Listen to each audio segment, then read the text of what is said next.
Welcome to my actions. I call them my quick clicks. I hope that they make your editing process streamlined or help you discover a new way of editing if you haven't really used Photoshop or actions before.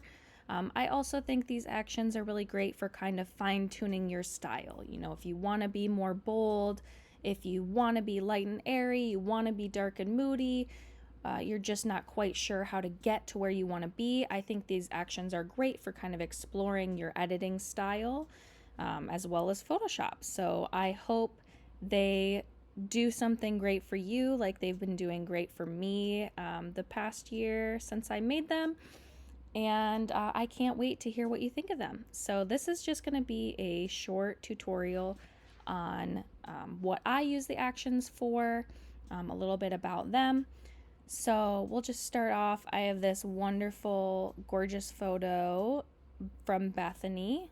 She gave me permission to use it here in this tutorial for you. So I call these my quick clicks because they really are meant to be kind of just one click, maybe adjusting the opacity, maybe changing the mask with a brush, but really not much. Just kind of click and play and move on. So the quick click is my favorite. It combines the first 4 actions: make it pop, bright, vibrant, and contrast. So those are my 4 favorites. I usually use an intermix of those 4 on every photo that I edit. So quick click is just to apply all 4 at the same time, and then you can click on or off whichever ones may or may not work for your individual photo. So we'll just start going through individually. So first of all, this is my actions menu here. I keep everything in button mode, but yours might look like this. If you don't have button mode turned on, you can just click on whatever action you want and then click the play button here, and that will apply the action. But I prefer button mode, so I can just do a single click.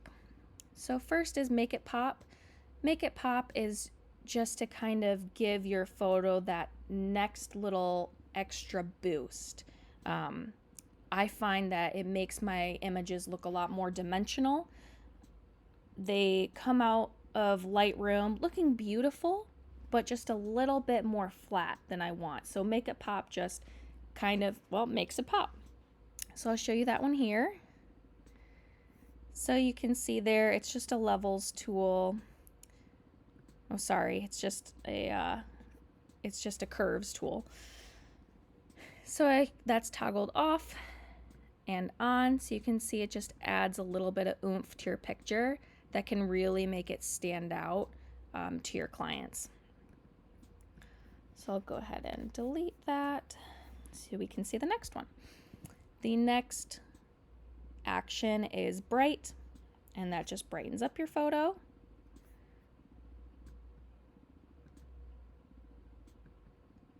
Just toggle it a couple times so you guys can really see the effect. The next one is vibrant. That just adds vibrancy. Some of these, like the make it pop, is something that I've really formulated with the curves tool here. This one, vibrant, really is just upped saturation, you can see here. So it's kind of just, instead of having to apply saturation and change the saturation level and change the opacity, this is just the level of vibrancy I find typically works really well with my photos. So obviously you are still able to go in and change, add more saturation. You can change the opacity here. So you can take it all the way down, all the way up, but it's automatically set to be at 65. So this is just really upping the saturation, but I call it my vibrant action.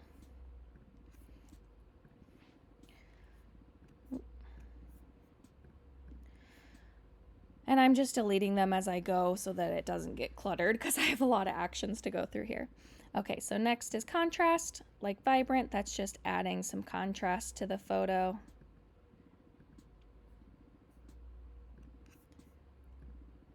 All right, and then this one gets a little more complicated.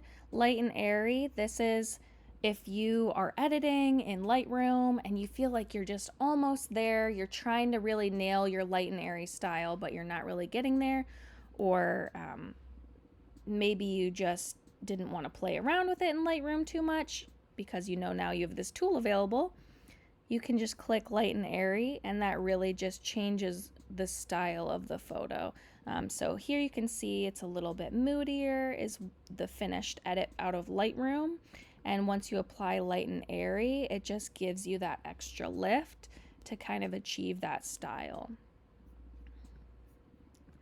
Same thing with dark and moody. It's a series of settings to kind of deepen your image, get that moodier vibe, while still maintaining your skin tones and your greens and all of that. All right, next we have warm it up and cool it down. These are just, so a lot of the times when you start using these main four, the make it pop, bright, vibrant, contrast, those can alter your skin tones, alter the temperature of your image a little bit. I'll show you the quick click now to kind of demonstrate that. The quick click will apply all four of these at the same time. So there you go. It can be a little bit heavy depending on what your personal style is. So all four together I think are a really beautiful, bold edit. But that might be too contrasty for you. So you can take off the contrast there. You just want it a little less vibrant. You liked your original colors. Sometimes the vibrancy can mess with the skin tones a little bit too much. So you can turn them off. The other thing you can do is click here on the mask. Select your brush tool. Make sure that your color that you have selected is the opposite of the mask. So you can see the mask is white. So white is on top, so my brush is going to be white. I need it to be black to change the mask, what the mask is applying to. So I'm going to click this switch to black. You can also click on it and select black that way.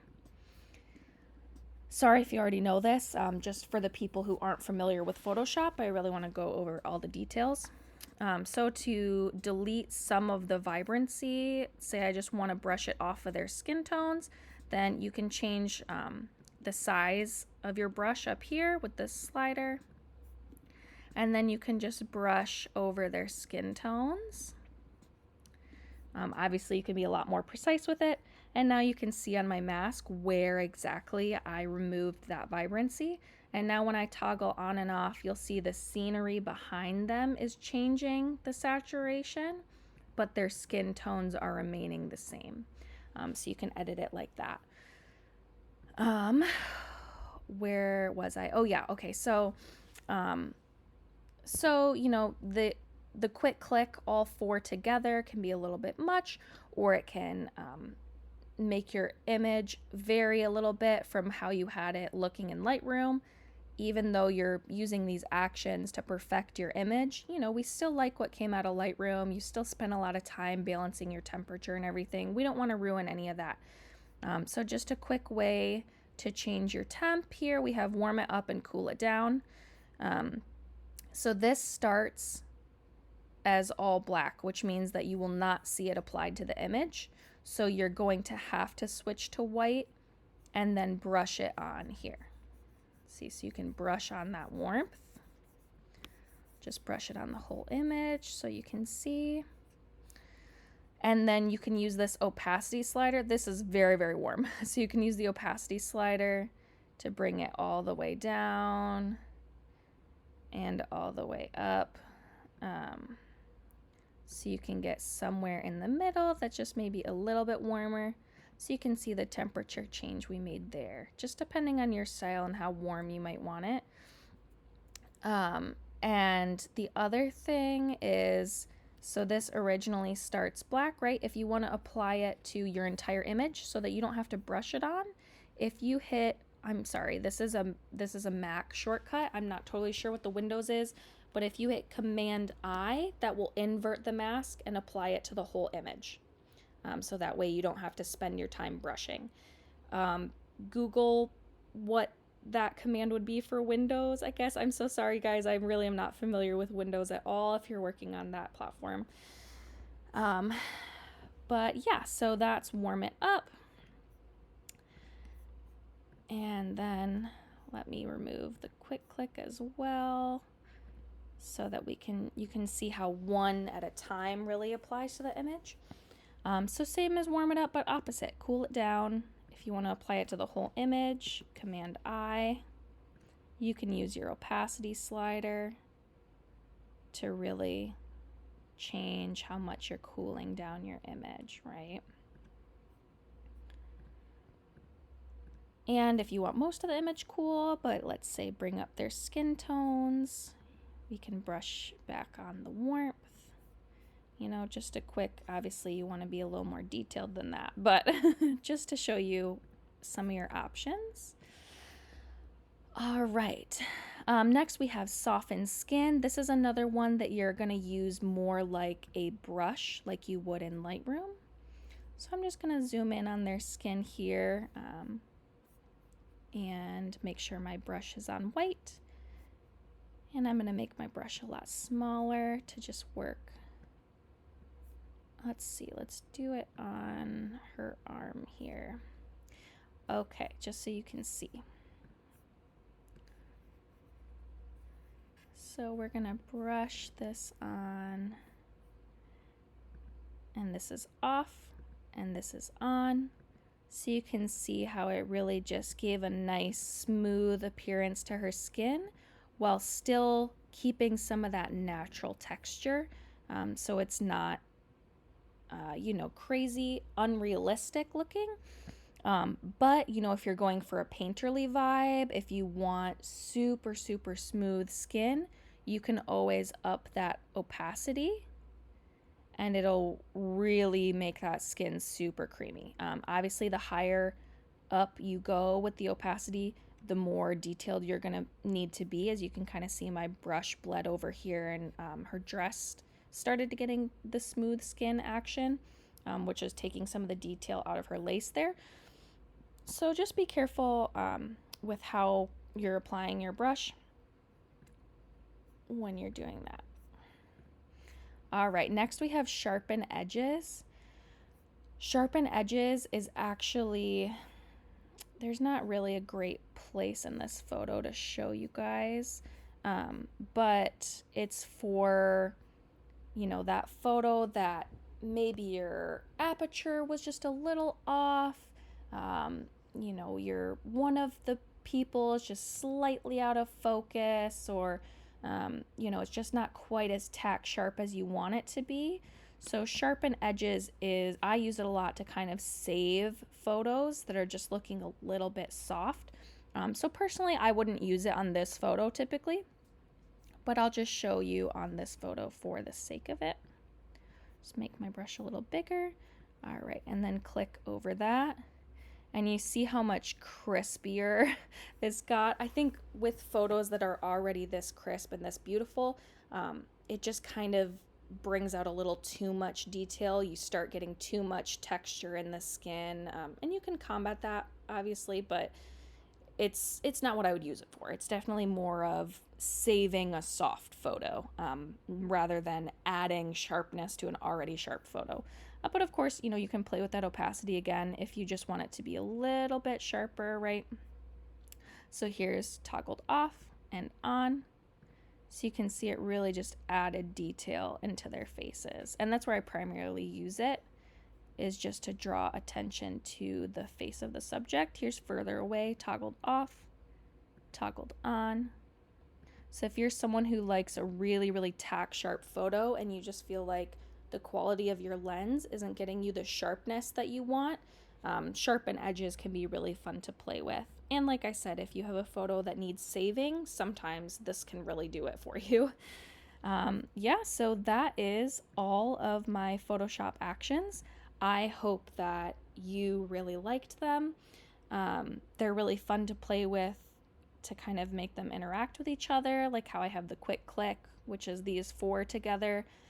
Sometimes I use all 4, sometimes I'll, toggle off one or two and leave the others and then add some warmth.